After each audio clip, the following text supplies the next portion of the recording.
Bienvenidos a La Palestra. El mundo está convulsionado, la política exterior es un panorama de incertidumbre.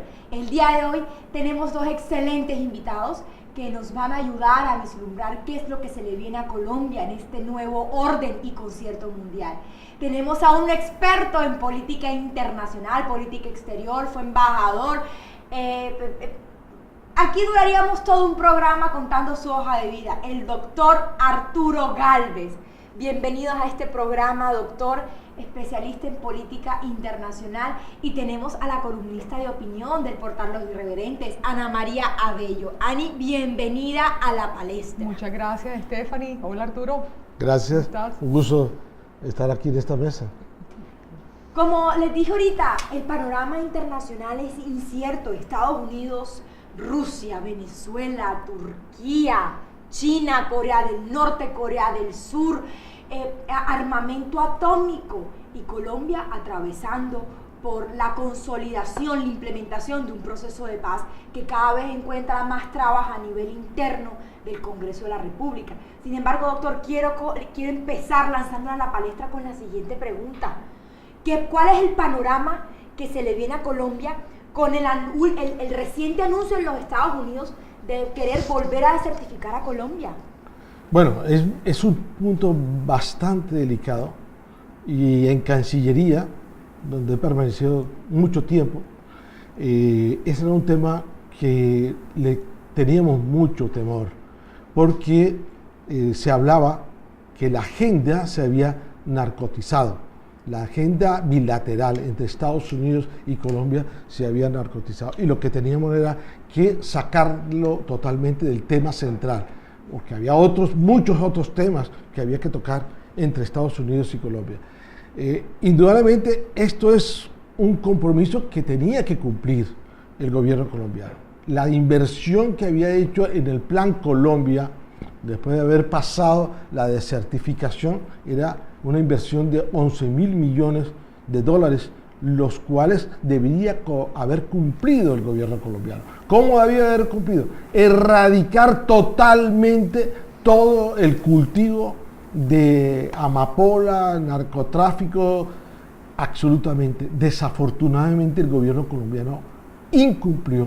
El gobierno colombiano se dedicó solamente a un proceso de paz, entre comillas, y aprovechó indudablemente la contraparte, que no era un Estado, y eso es un gravísimo error, a elevarlo a un Estado beligerante, y por lo tanto, indudablemente, uno de los condicionamientos que puso esa contraparte fue continuar con este negocio. No podemos permitir en Colombia de que eso maltrate la imagen y el trabajo laborioso del colombiano común y corriente. Ani, ahorita tú hacías una anotación supremamente importante tras de cámaras, y era que es impresionante porque la última vez que Estados Unidos había desertificado a Colombia había sido en el gobierno de Samper. Clinton desertificó nuestro gobierno porque en ese momento evidentemente a todos a luz representaba un narcoestado. ¿Cómo tomas tú como analista de opinión, analista política, esa noticia? Bueno, eso es correcto, Stephanie. Es la única vez que Estados Unidos ha desertificado a Colombia. Eso fue durante el gobierno de Bill Clinton, y sucedió cuando a Ernesto Samper se le comprobó que había sido elegido con dinero del cartel de Cali. Esto evidentemente no solamente, o sea, la desertificación no es un tema de Colombia que está quedando mal ante el mundo. O sea, eso tiene una cantidad de consecuencias a nivel inclusive económico, porque es que hay muchos inversionistas, obviamente un inversionista extranjero va a decir yo que voy a ir a hacer negocios allá a Colombia. En los temas de préstamos internacionales, de todas maneras Estados Unidos tiene una gran influencia sobre los temas económicos internacionales y nos afecta a nosotros. Entonces, eso fue una época negra en Colombia. O sea, yo la recuerdo perfectamente. Tú eres muy joven, tú no te acuerdas, 93. pero nosotros nos acordamos perfectamente lo que fue eso. O sea, fue un gobierno donde la gente se sentía país paria. O sea, cuando nosotros salíamos de Colombia, pisábamos un aeropuerto internacional, el pasaporte colombiano era sinónimo de de narco, era sinónimo de coca, era sinónimo de malos negocios, era sinónimo de malos ciudadanos internacionales. Gracias a Dios, algo que para mí fue lo máximo que pudo haber hecho Andrés Pastrana cuando entró a la presidencia, es que Andrés Pastrana se dedicó a limpiar nuestra imagen internacional y bajo su gobierno se volvió a certificar a Colombia como un país que colabora en el tema de la lucha contra la droga. ¿Qué pasa ahora? Como estaba hablando ahorita el doctor Gálvez, Colombia, con este proceso de paz, se negociaron ciertas cosas que nosotros no sabemos exactamente qué fue, pero es muy raro que en la mitad de la negociación digan que no van a volver a fumigar con la aspersión aérea de glifosato. O sea, el glifosato existe la posibilidad de que sea cancerígeno, mas no está comprobado al 100%. Hay otras cosas, por ejemplo, por decirte algo, el asbesto. El asbesto está comprobado que es cancerígeno, pero en Colombia no lo prohíben. Pero el glifosato sí. Si el asbesto matara la mata de coca, el asbesto lo prohibirían. Yo quisiera escuchar al doctor Gálvez, porque doctor Gálvez, a la audiencia me gustaría contarle de que usted hizo parte del gobierno de Samper y usted asumió incluso un cargo muy representativo, una dependencia dentro de la Cancillería, que usted fungió como director general de soberanía, en una coyuntura donde el país estaba atravesando por el auge del narcotráfico y si bien es cierto, el narcotráfico en sí tiene una variable implícita de fronteras, de manejo de fronteras para poder sacar la droga. ¿Cómo fue su experiencia ahí? Sí, yo quisiera hacer una aclaración. Cuando tú muy queridamente me dices, tú hiciste parte del gobierno de Samper, una cosa es cuando uno hace una carrera diplomática, como es mi caso, pues indudablemente tengo que aceptar el gobierno que me toca en ese momento, de turno. Claro. Yo empecé mi carrera, y podrán sacar ya los años que tengo, en el gobierno de Barco, en la mitad del gobierno de Barco. Entonces me tocó el gobierno de Samper. Ese día de la proclamación de Samper, en el Salón Rojo del Hotel Tequendama, en la misma columna estaba Rodrigo Pardo García Peña, que iba a ser oficialmente nombrado ministro de Relaciones Exteriores. Antes de que lo nombrara, yo le dije, señor ministro, ¿cómo está usted? Y él me dijo, me vas a acompañar como director general de Soberanía Territorial. Indudablemente, un funcionario de carrera no se puede negar a cumplir sus funciones, pero indudablemente en mi recorrido en la frontera colombiana, indudablemente uno veía el gran crecimiento de los cultivos de narcóticos.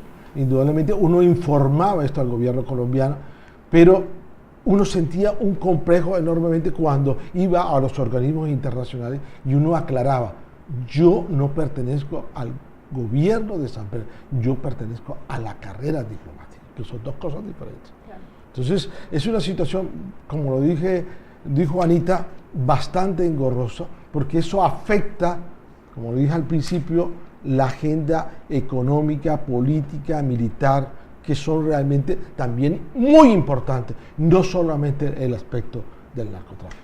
Esa aclaración que acaba de hacer, doctor, es fundamental, porque de hecho la palestra es un espacio de análisis y opinión donde es necesario que el televidente saque su conclusión. Y antes de irnos a una pausa comerciales, a mí este primer segmento me ha sembrado muchísimas más inquietudes, porque realmente el panorama no está fácil. Esto representa una tesitura para el pueblo colombiano, pero después de esta pausa seguiremos conversando un poco sobre la relación con los Estados Unidos.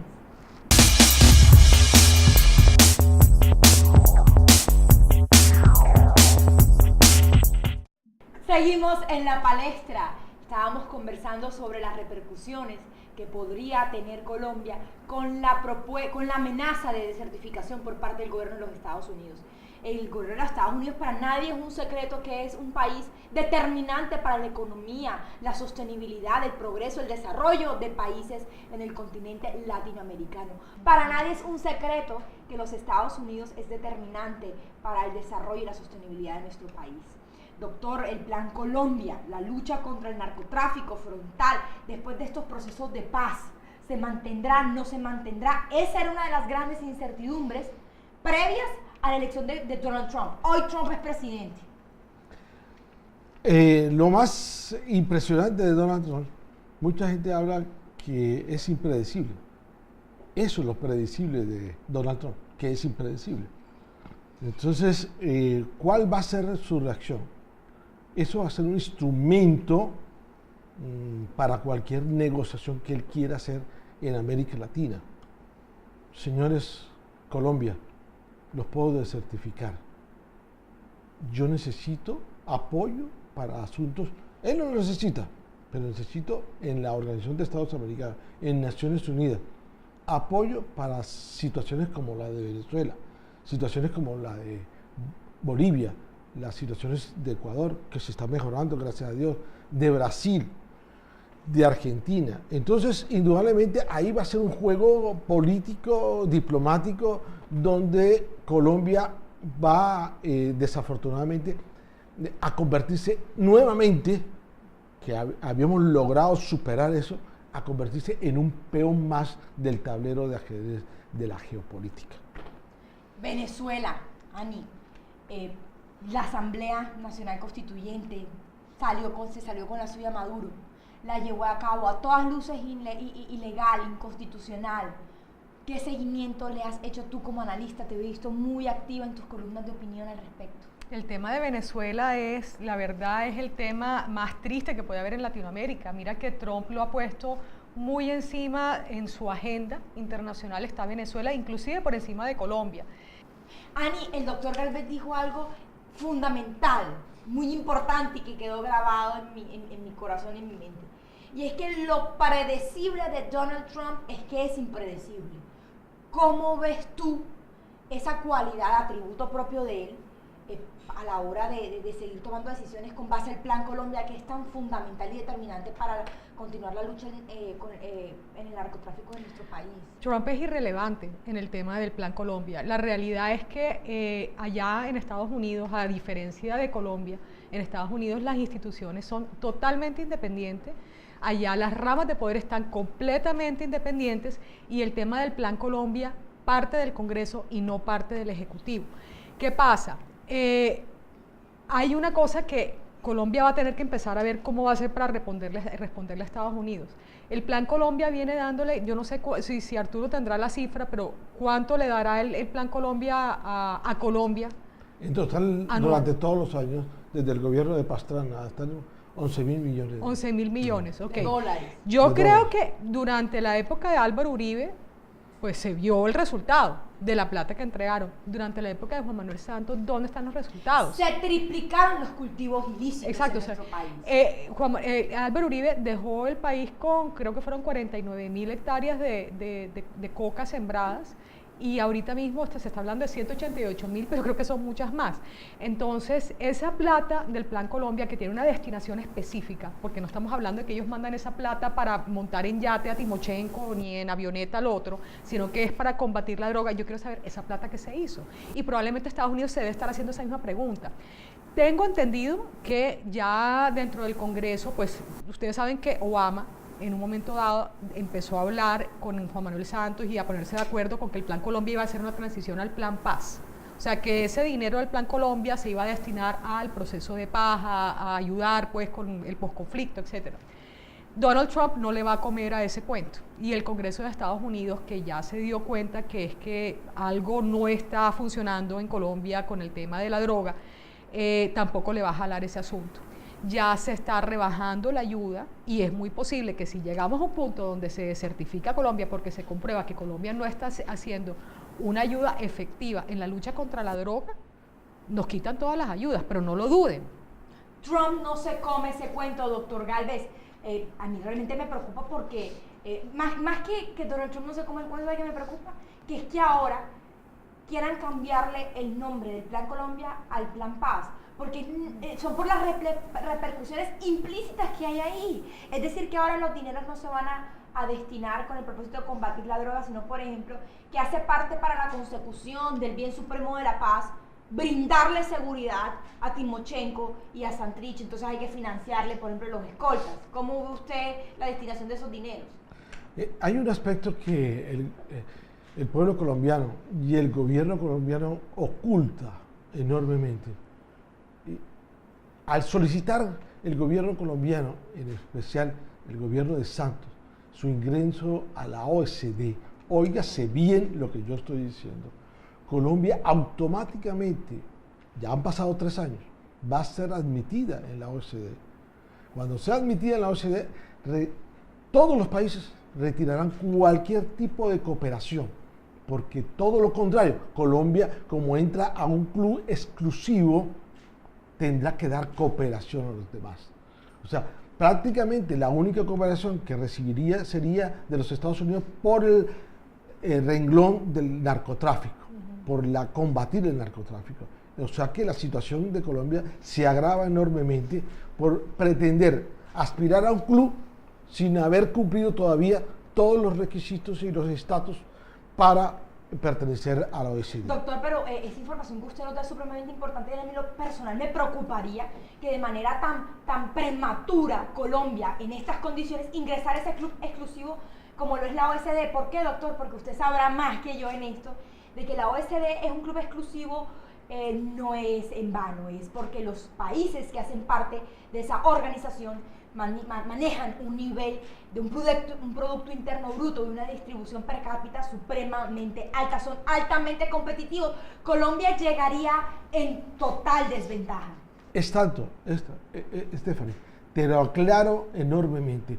Un país que nos quiere enormemente a nosotros, que es Corea del Sur, por el apoyo que tuvimos durante la guerra con Corea del Norte, se tuvo que ver precisado a cambiar todo su esquema de cooperación con Colombia, porque no podía seguir haciendo dentro del marco de la OCDE, y entonces ahora creó una figura, óigase bien, la figura que creó Corea del Sur para poder ayudar a Colombia, un pacto de sangre, porque muchos colombianos murieron durante la guerra de Corea defendiendo la democracia en Corea del Sur. Mire cómo han tenido que hacer malabares algunos gobiernos que quieren a Colombia estrechamente, como Corea del Sur. Esto de la OCDE es un tema muy delicado que Colombia tiene que ponerle mucha atención, y mucha gente a veces no se da cuenta por qué la reforma tributaria, por qué se hizo de esa manera, porque son dictámenes de la OECD. Muchas de las cosas que se hacen hoy en día son dictámenes de la OECD. Entonces, yo no estoy en contra de la OECD, yo estoy en contra de si realmente el pueblo colombiano, la industria colombiana, el empresario colombiano está en los niveles de cumplir las expectativas de competitividad de la OECD. Podemos aprender mucho de la OECD, pero estamos saliendo de una época traumática, de un acuerdo de paz que todavía no hemos sabido hacer en la catarsis, que se habla en psicología. Si un pueblo no hace la catarsis, indudablemente cae otra vez o en una situación peor. Y de hecho, doctor Arturo, la OECD anualmente, si no estoy mal, usted me corregirá, está emitiendo las evaluaciones de los países que han solicitado ingresar, y en el dictamen más reciente del año 2016 a Colombia le fue muy mal en esa evaluación. Colombia aún tiene que enfrentar y confrontar los retos que tiene en desarrollo, en distribución del Producto Interno Bruto por persona, en términos de educación. Ojo, educación. Siempre estamos ocupando el antepenúltimo lugar para solucionar problemas, que es gravísimo que un ser humano no sepa solucionar problemas. Que un estudiante no sepa solucionar problemas. Señores, ¿a dónde va este país? Señores, tenemos que replantear totalmente nuestra actitud frente al desarrollo de este país, porque la OECD no juega con nosotros y nosotros no podemos jugar con la OECD. Y usted dijo también algo muy importante, doctor Arturo, y es que son las implicaciones que le traerían a Colombia a ingresar en un corto tiempo. Para nosotros sería un honor, pero pienso que el país debería estar preparado, porque eso también vincula al país a cooperar económicamente con esa organización, y sabemos que el país está atravesando por un panorama sombrío de su economía. Podríamos hablar de que estamos a puertas de una recesión donde el empresariado colombiano y extranjero no puede más con la carga tributaria. Este programa está sumamente interesante, nos vamos a un corte comerciales y quiero que toquemos el tema de Venezuela, Corea del Norte, porque aquí hay algo que me encantó. Lo predecible de Donald Trump es que es impredecible.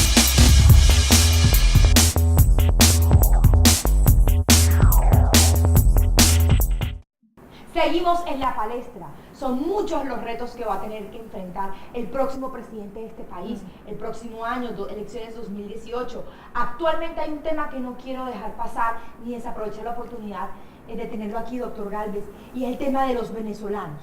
Colombia está siendo casi que el mayor receptor de esta población que está migrando de su país.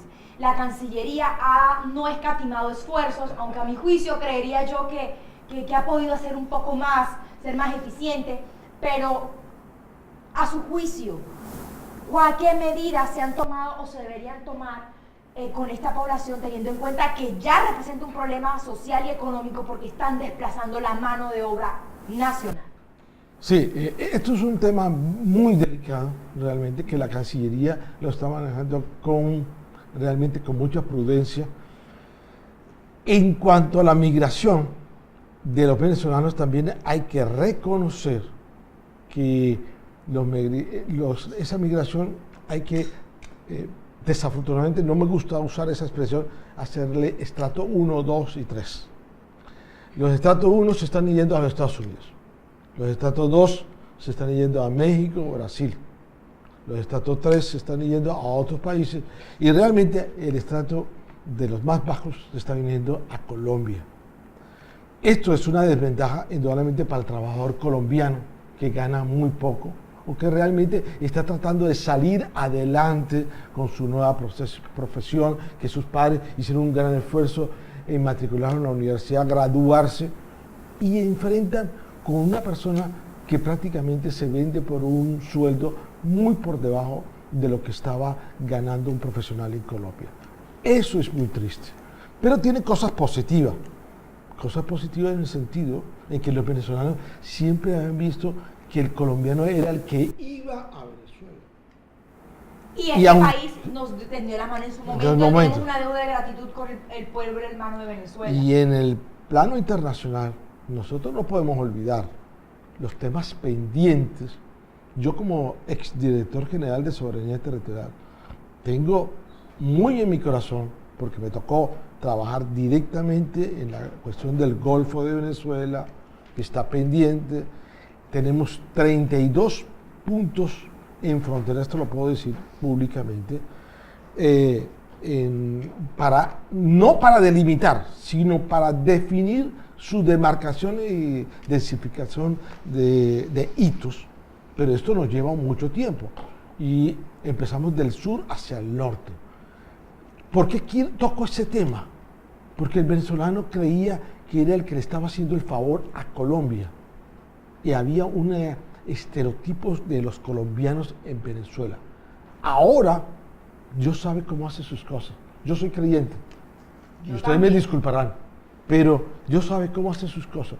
Con la venida de los venezolanos a Colombia, ellos se están dando cuenta que el colombiano no es la persona que les está robando territorio, que le pretendía capturar el Golfo de Venezuela o que quería correr cerca o la frontera territorial, 2.000 y pico de kilómetros cuadrados que nosotros tenemos con Venezuela. Entonces, indudablemente ese intercambio de ideas, ese intercambio de convivencia va a enriquecer enormemente, y el próximo gobierno que se instaure, y ojalá muy pronto democráticamente en Venezuela, indudablemente va a cambiar su visión sobre un hermano que lo consideraban como el hermano pobre, porque como ellos eran los dueños del petróleo y jugaban en las grandes ligas vendiendo petróleo a un muy buen precio, entonces lo consideraban a Colombia es un país menor. Ahora van a entender que ese hermano menor les extendió la mano en el momento más oportuno. Ani, retos en materia de política internacional a partir del 2018 con un nuevo gobierno en Colombia? Bueno, un nuevo gobierno en Colombia tiene que enfrentar unos retos muy grandes. Está el tema, evidentemente ese tema de Venezuela es un tema muy difícil.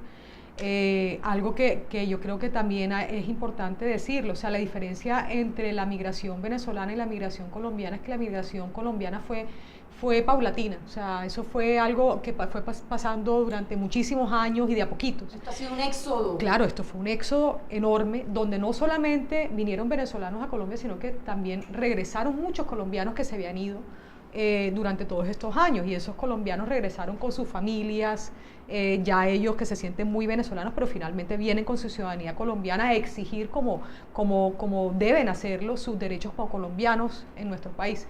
Entonces, el próximo presidente tiene ese reto de ese tema de Venezuela, que es muy difícil. Vamos a ver qué pasa con el gobierno venezolano, vamos a ver qué pasa con Nicolás Maduro, qué tanto puede aguantar de aquí a mayo del 2018, que es cuando vamos a definir nuestro próximo presidente. El panorama puede cambiar muchísimo. Miren, lo que ha cambiado el panorama en Venezuela en el último año ha sido del cielo a la tierra. O sea, ellos hasta hace un año todavía tenían comida, hoy están comiéndose los perros en la calle. Doctor Gálvez, los presidentes latinoamericanos han sido o no negligentes, han sido o no indiferentes con la crisis humanitaria de Venezuela. Indiscutiblemente, indudablemente es mea culpa.